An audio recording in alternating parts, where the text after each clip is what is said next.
Good morning sir. Morning morning. आवाज आ रही है बेटा? Yes sir.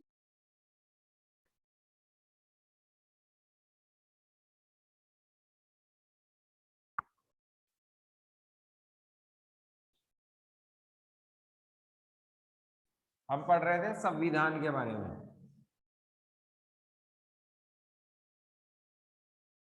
Good morning sir. Good morning good morning. संविधान किसे कहते हैं?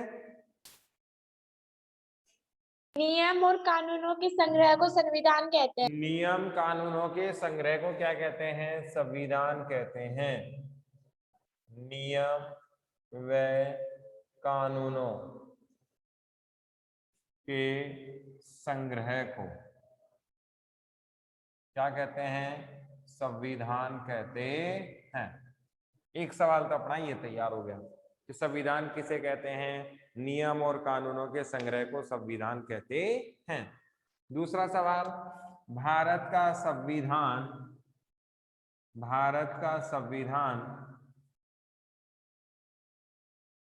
कैसे बना? स्पष्ट कीजिए।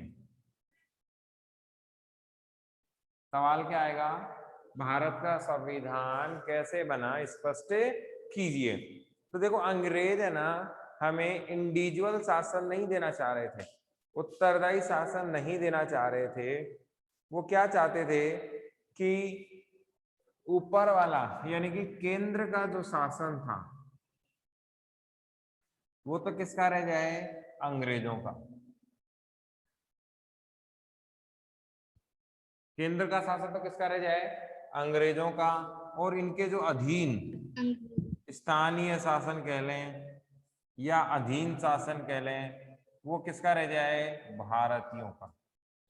इस प्रकार की बात भी वो कर रहे थे। कांग्रेस ने भी कई बार ऐसी बात कही कि जो नीचे का शासन है वो तो किसका रह जाए? भारतीयों का रह जाए, और जो केंद्रीय सबसे बड़ा शासन है वो किसका रह जाए? अंग्रेजों का रह जाए। भारत में ऐसे प्रस्तावों को समर्थन करने की बातें कही, लेकिन बाद में जब पूर्ण स्वराज की मांग कही गई, किसकी? पूर्ण स्वराज की मांग, कि भाई 100% ही हम क्या लेंगे?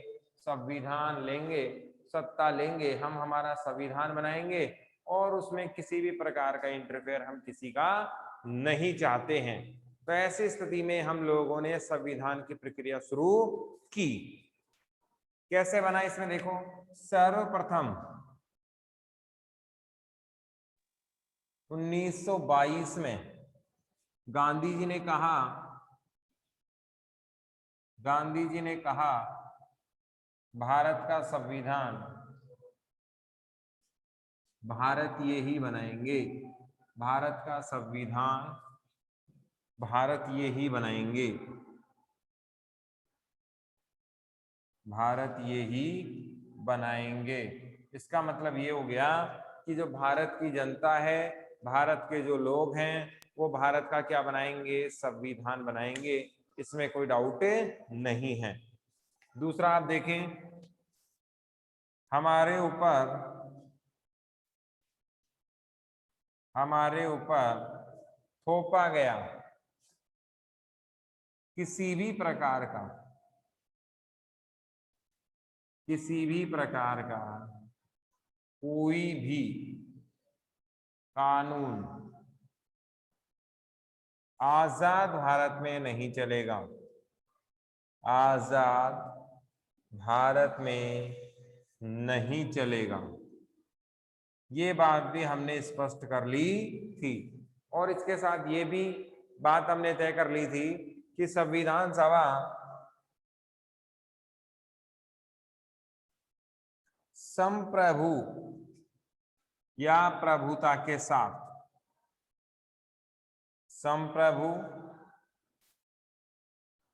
संप्रभुता या प्रभुता के साथ कानून बनाएगी। तो हमने ये भी देख लिया 1922 में सबसे पहले मांग किसने की? गांधी जी ने कही कि भारत का संविधान कौन बनाएंगे? भारतीय ही बनाएंगे। हमारे ऊपर कोई भी किसी भी प्रकार का कानून कोई थोपेगा नहीं, ये बात भी हमने तय की।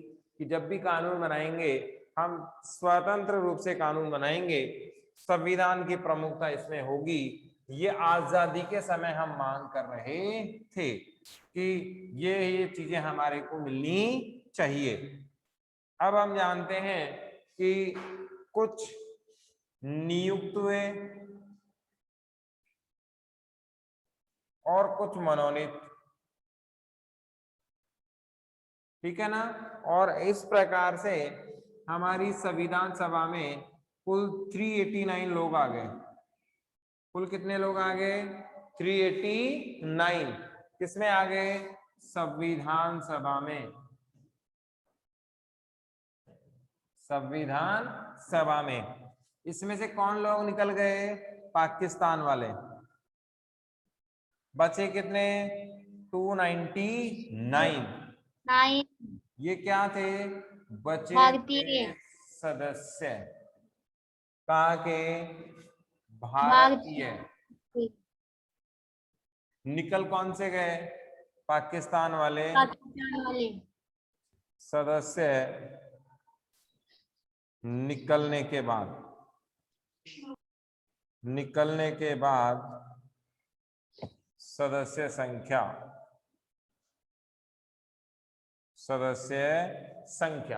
कि पाकिस्तान के जो सदस्य थे वो निकल गए, उसके बाद जो सदस्य बचे वो कितने बचे? 299 बचे। इन सदस्यों में से 284 सदस्यों ने किस पर हस्ताक्षर किए? सदस्यों ने मूल संविधान की संविधान पर। मूल प्रति पर क्या किए? हस्ताक्षर किए। इतनी बात हमने कर ली थी। यहां तक कोई सवाल पूछना हो तो बताओ। No sir. अब देखो आगे देखते हैं इसमें क्या हुआ।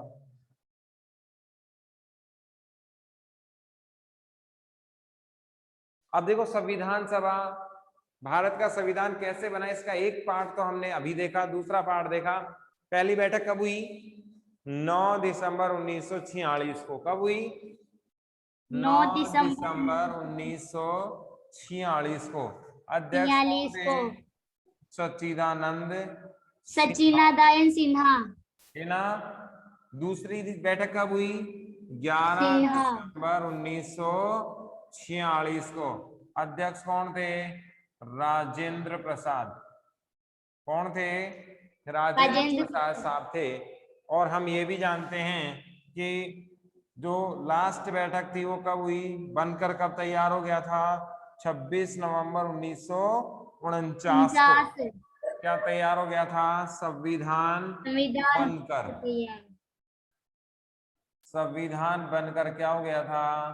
तैयार हो गया था। इसके बाद अगर हम देखें तो लागू कब हुआ?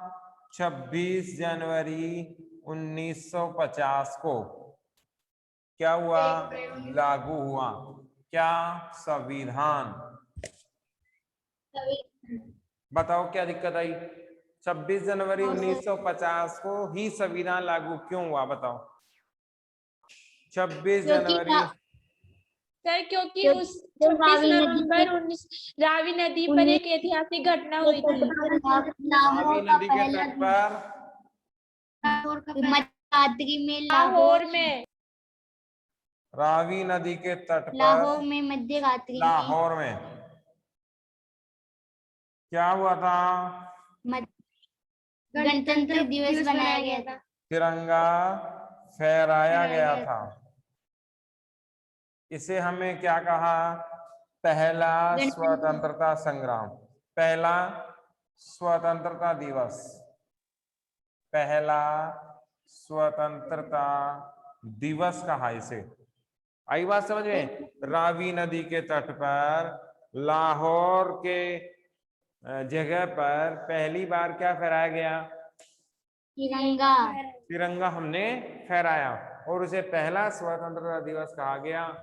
ये ऐतिहासिक दिन था। इस ऐतिहासिक दिन को बनाए रखने के लिए ही 26 जनवरी 1950 का हमने क्या चुना? दिन चुना।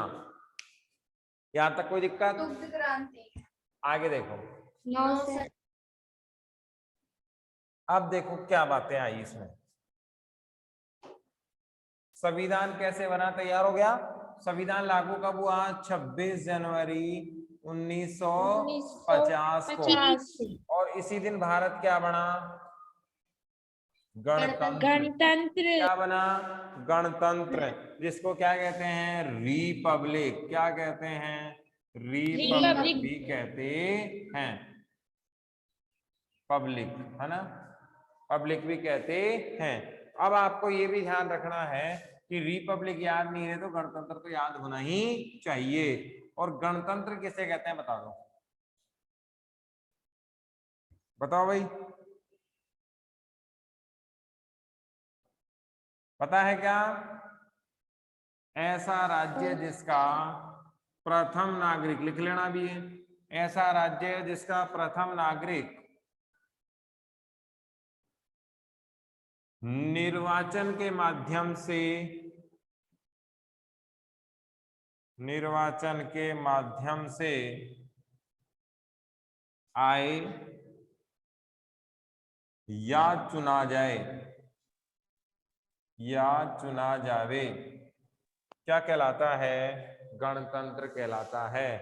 India is a Republic country but UK, बताओ भाई, दो हैं, एक तो इंडिया और एक यूके। यूके बोले तो इंग्लैंड, ब्रिटेन, एक ही बात है। इंग्लैंड कह लो, ब्रिटेन कह लो, है ना, यूके कह लो, इंडिया कह लो, भारत कह लो, हिंदुस्तान कह लो, एक ही बात है। दिक्कत थोड़ी इसमें। इनमें से रिपब्लिक कौन सा है और क्यों?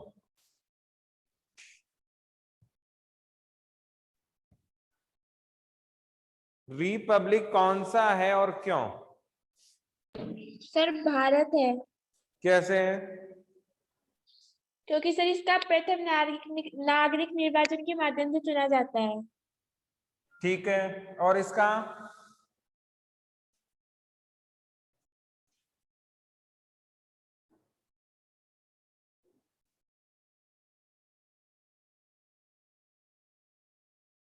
बताओ है कि नहीं? इंग्लैंड में कार्यपालिका हमने कितने प्रकार की पढ़ी? तो कौन कौन सी? नाम मात्र को नाम मात्र की, वास्तविक। नाम मात्र की कार्यपालिका का अध्यक्ष कौन? केंद्र केंद्र में तो राष्ट्रपति और राज्य में राज्यपाल। राज्यपाल। बढ़िया बात है। अब आप देखें, जो केंद्र वाला जो मामला है, हमने ज्यादातर प्रावधान ब्रिटेन से ही लिए हैं। कहां से लिए हैं? ब्रिटेन से लिए ब्रिटेन हैं। से। तो जो केंद्र का जो मामला है ना, वो कार्यपालिका का जो नाम मात्र का अध्यक्ष है, वो चुनाव से नहीं जन्मजात आता है।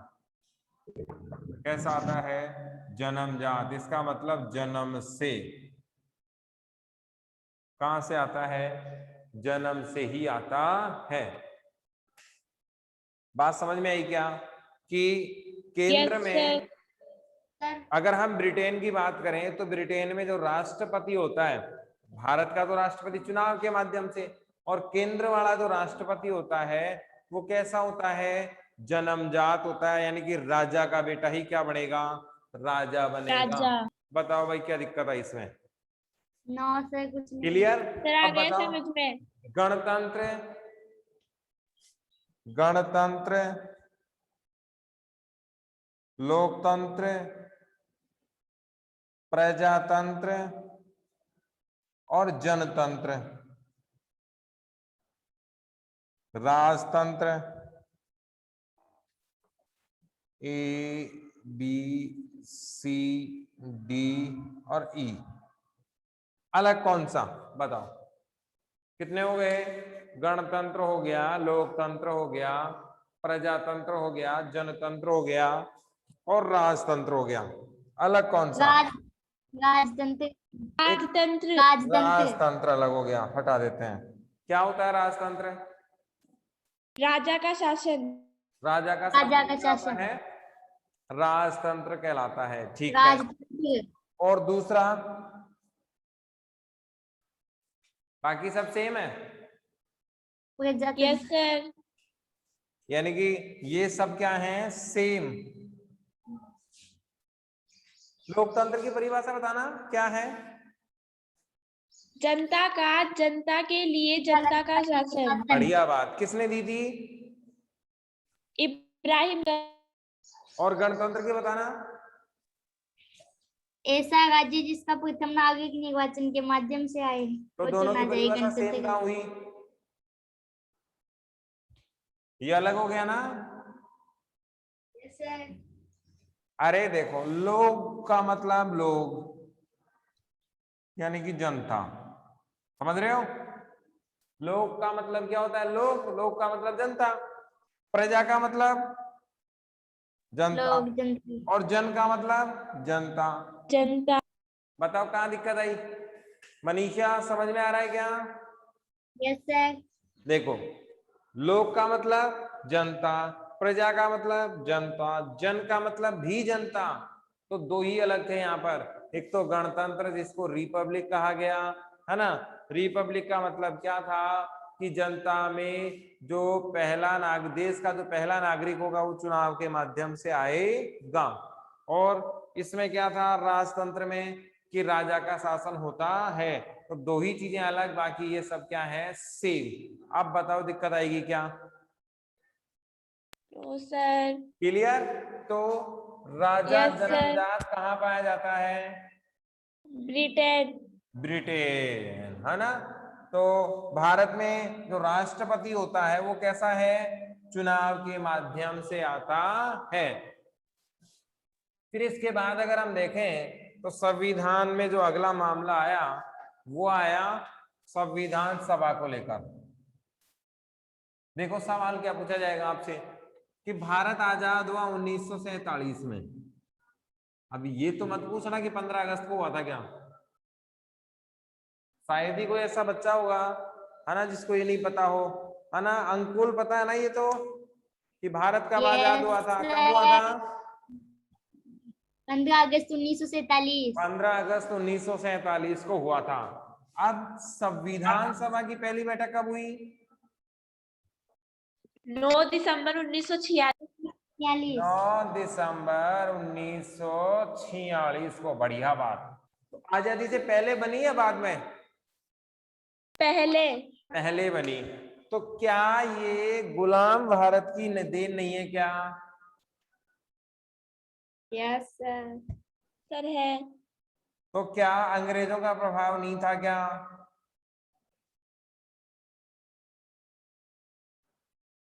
क्या इस पे यस अंग्रेजों सर। का प्रभाव नहीं था क्या?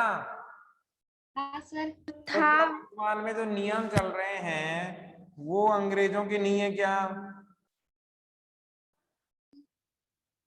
है सर। तो फिर हटाते क्यों नहीं हो? हटाना चाहिए ना। Yes sir. अब इस सवाल का जवाब सुन लो। देखो क्या है सवाल, तो समझ में आ गया। सवाल यही पूछेगा कि संविधान सभा बनी थी गुलाम भारत में। कब बनी थी? गुलाम भारत में, जब भारत क्या था? गुलाम था, उपनिवेश था किसका?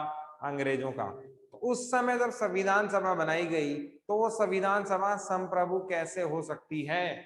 संप्रभु कैसे थी? क्या उसने स्वतंत्र रूप से भारत को ध्यान में रखकर, स्वतंत्र रूप से भारत को ध्यान में रखकर नियम बनाए? Yes sir. तो फिर अंग्रेजों का प्रभाव कहाँ आया? मैं तो सवाल पूछ रहा हूं, क्या स्वतंत्र रूप से भारत को ध्यान में रखकर संविधान सभा ने नियम बनाए? यस या नो? समझ में आया सवाल? क्योंकि ये बनी कब थी? अंग्रेजों के टाइम। इसीलिए ये सवाल उठ रहा है कि भाई अंग्रेज थे उस समय, अंग्रेजों का प्रभाव था, तो भारतीयों के पास इतना ऑप्शन नहीं था कि खुलकर बात कर सकें। ये सारी चीजें वहां पर थी। तो क्या जो संविधान सभा ने नियम बनाए तो वास्तविक रूप में संविधान सभा के नियम स्वतंत्रता से बने या किसी दबाव में हमने बनाए? ये सवाल आपको आएगा। सवाल समझ में आया सबको? यानी कि इसने यस सर। संविधान सभा के औचित्य पर ही सवाल खड़े कर दिए कि जो संविधान सभा थी वो वास्तव में डेमोक्रेटिक थी या नहीं, वास्तव में संप्रभुता संपन्न थी या नहीं, क्या उसके पास सॉवर्टी थी क्या? संप्रभुता क्या होती है? सॉवर्टी।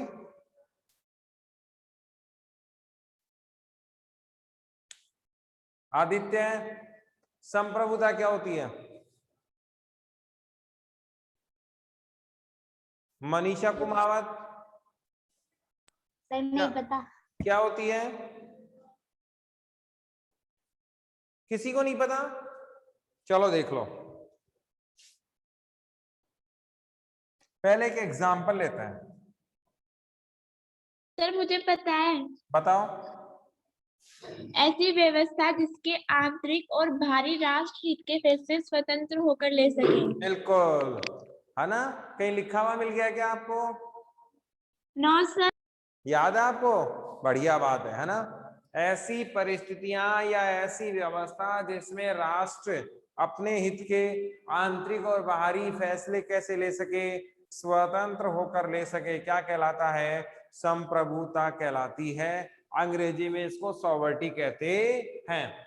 देसी भाषा में ये कहो कि मोदी जी भारत के अंदर के और विदेश संबंध खुलकर तय कर सकते हैं, कोई रोकने वाला नहीं। जो भारतीयों के हित में है, जो भारत के पक्ष में है, वो सारे काम हम कर सकते हैं, हमें कोई रोकने वाला नहीं है। लेकिन उसकी कुछ सीमाएं हैं। इसका मतलब ये नहीं है कि पाकिस्तान रोज रोज आतंकवाद फैला रहा, उड़ा दो एक साथ ही, ऐसे नहीं। सिस्टम से जो भी नियम बने हुए हैं, उन नियमों के तहत हम कार्रवाई करेंगे, जरूर करेंगे। अगर किसी भारतीय को दिक्कत आ रही है तो पूरे देश को दिक्कत आएगी। कोई भी विदेश, कोई भी बाहरी देश हम पर दादागिरी नहीं कर सकता, दबाव नहीं बना सकता। क्या कहलाता है? संप्रभु है। इसका मतलब ये हुआ, भारत अपने क्षेत्रों में, अपनी सीमाओं में स्वतंत्र होकर फैसले करने के लिए आजाद है, कोई रोकने वाला नहीं है। तो सवाल उठा, संविधान सभा क्या संप्रभु थी? तो आंसर आएगा यस। देखो क्या है सवाल, तो समझ में आ गया कि 15 अगस्त 1947 को देश क्या हुआ? आजाद हुआ। और गणतंत्र कब बना? 26 जनवरी 1950 को, है ना? जब ये आजाद हुआ तो संविधान सभा पहले ही बन गई थी, तो क्या ये संप्रभु थी? यस, बिल्कुल। अब देखो क्या था इसका आंसर। संविधान सभा संप्रभु इसलिए थी क्योंकि इसके जो सदस्य थे वो बाहरी नहीं थे, भारत के थे। कहाँ के थे? भारतीय थे। एक बात तो ये, इसके जो सदस्य थे वो क्या थे? भारतीय थे। भारतीयों द्वारा ही नियुक्त, मनोनीत व निर्वाचित थे। इसका मतलब आप जानते हैं कि जब भारतीयों ने ही उनको संविधान सभा में भेजा तो भारतीयों की उसमें इच्छा शामिल थी। जैसे मान लो अपने यहां से सांसद हैं, अपने यहां से विधायक है सतीश पूनिया जी, है कि नहीं? आमेर से यही है सतीश पूनिया जी, जो बीजेपी के यस सर अपने विपक्ष के नेता भी हैं, है ना? अध्यक्ष भी हैं, पार्टी अध्यक्ष हैं। सतीश पूनिया जी ने कहा कि साहब हमारा क्षेत्र आमेर ये कह रहा है कि गहलोत साहब की सरकार है जो अच्छा काम कर रही है। क्या कर रही है? अच्छा काम कर रही है, अच्छा काम कर रही है। अब सारी पार्टी इनसे विरुद्ध हो गई कि भाई आपने ऐसा कैसे कह दिया, आप तो बीजेपी वाले हो। तो क्या ये जनता की आवाज मानी जाएगी कि नहीं मानी जाएगी? आप में से और मेरे में से हमें विधानसभा जाना चाहिए या सतीश पूनिया जी हमारी बात कहेंगे?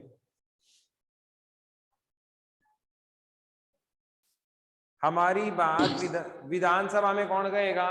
सतीश जी कहेंगे। सतीश पूनिया। बात समझ में आई? क्योंकि हमारे यहाँ व्यवस्था कैसी है? प्रतिनिधि मूलक व्यवस्था है। कैसी व्यवस्था है? प्रतिनिधि मूलक व्यवस्था है। जनता किसे चुनती है? प्रतिनिधि को चुनती है। फिर हम किसको चुनते हैं? उसके प्रतिनिधि को चुनते हैं। इसका मतलब ये हुआ कि आम जनता की जो बात है वो विधानसभा और संसद में कौन रखता है? उनका प्रतिनिधि रखता है। तो यहाँ भी यही हुआ कि जो भारतीय लोग थे वो भारतीय जनता के प्रतिनिधि थे। बात समझ में आई क्या? जो संविधान सभा के जो सदस्य थे वो भारतीय जनता के क्या थे? प्रतिनिधि थे। इसका मतलब जो बातें उन्होंने रखी वो किसने भी रखी? भारतीय जनता की भी इच्छा थी। किसकी इच्छा थी? भारतीय जनता की भी क्या थी? इच्छा थी।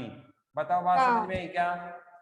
यस दूसरा, सर। सर। ये लोग भारत से चुनकर गए थे, मनोनीत होकर गए थे, तो दूसरा सवाल उठता ही नहीं। तीसरा देखो, प्रत्येक बिंदु पर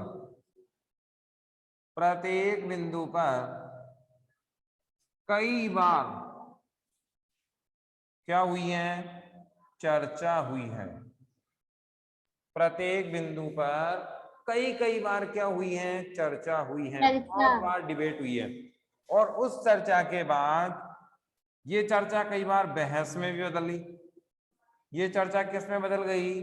बहस में भी बदल गई। और बहस भी कैसी? जोरदार बहस बदली। बहस भी कैसी? जोरदार। उसके बाद क्या हुआ? मतदान भी हुआ। और मतदान के बाद ही मुद्दे संविधान में जोड़े गए हैं। संविधान में जोड़े गए हैं। अब ये कितनी बड़ी बात है, आप देखो। ऐसे ही नहीं कि कहीं से भी हमने कोई मुद्दा ले लिया और उसको किस में जोड़ दिया हो? संविधान में जोड़ दिया हो। ऐसा नहीं हुआ। हुआ क्या कि पहले हमने एक मुद्दा लिया, मुद्दे पर बातचीत हुई, बातचीत से मामला नहीं हुआ तो जोरदार बहसें हुई। बहस के बाद हमने मतदान करवाया और मतदान के बाद किसमें जोड़े गए मुद्दे? संविधान सभा में जोड़े गए। इसका मतलब ये पूरी तरीके से लोकतांत्रिक प्रक्रिया थी। क्या है? लोकतांत्रिक प्रक्रिया के माध्यम से संविधान बना है। ऐसा नहीं है कि हमारे ऊपर संविधान थोपा गया है। क्या है? पूरा सिस्टम से, पूरे तरीके से हमने इसको बनाया है, लोकतांत्रिक तरीके से हमने इसको आगे बढ़ाया है और फिर संविधान में इसको शामिल किया गया है। बताओ भाई क्या दिक्कत आई इसमें? समझ में। अगला देखो,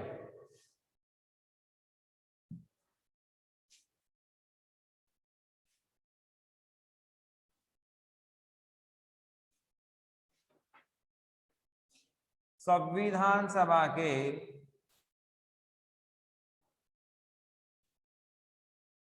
सदस्यों ने, इसमें अंबेडकर जी खास थे। संविधान सभा के सदस्यों ने विशेष तौर पर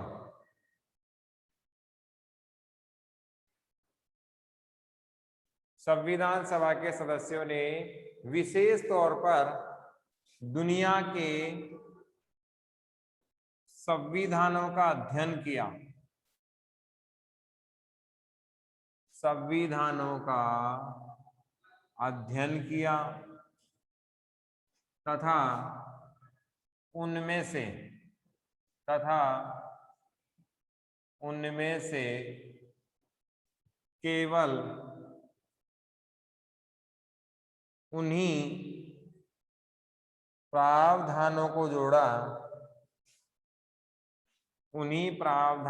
जोड़ा जो भारतीय व्यवस्था व समाज के अनुकूल थे। अब ये बात भी समझ में आनी चाहिए कि दुनिया भर के संविधानों का अध्ययन किसने किया? अंबेडकर जी ने किया, अन्य सदस्यों ने भी किया।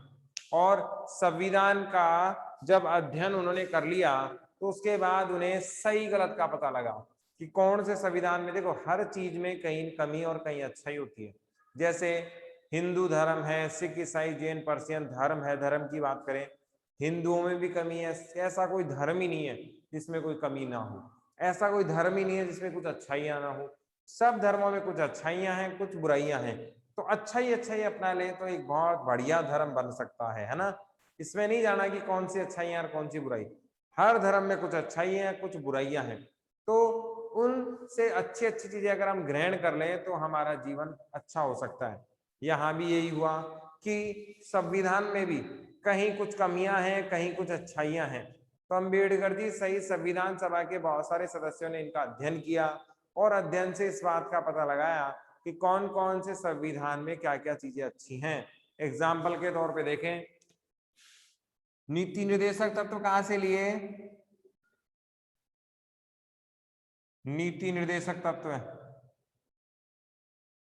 कौन से देश के संविधान से लिए? आयरलैंड से। कहां से लिए? आयरलैंड से। आपातकाल कहां से लिया? जर्मनी से। ऐसे बहुत सारे प्रावधान है। संघीय व्यवस्था कहां से ली? संसदीय या संघीय इंग्लैंड से। ठीक है ना। तो ऐसे बहुत सारे संविधानों से हमारे देश के संविधान में प्रावधान लिए गए हैं।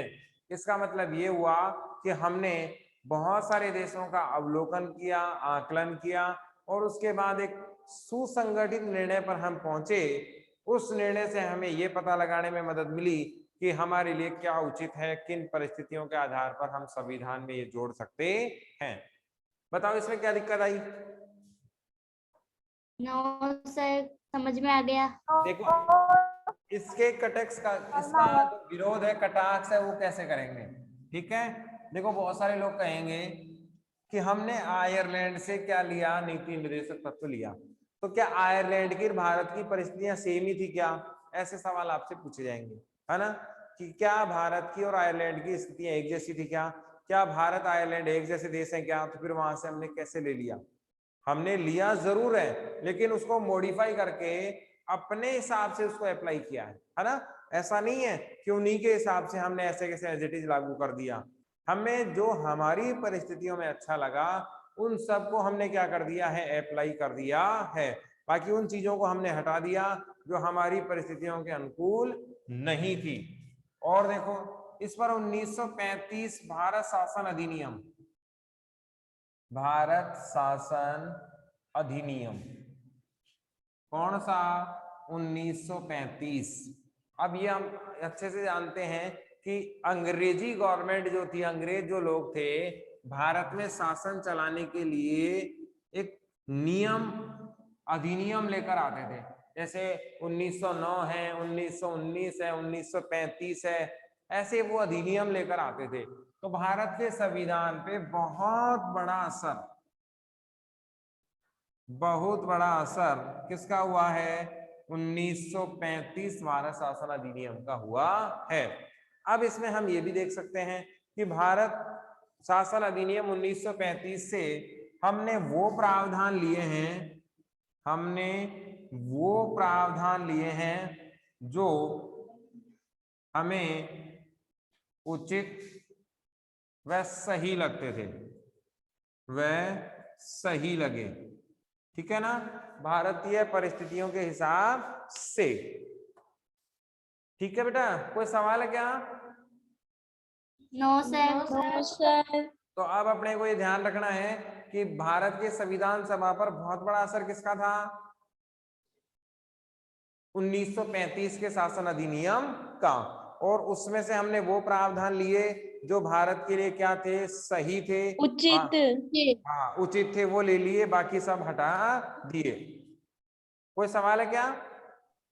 No sir. No sir. ठीक है, थैंक यू।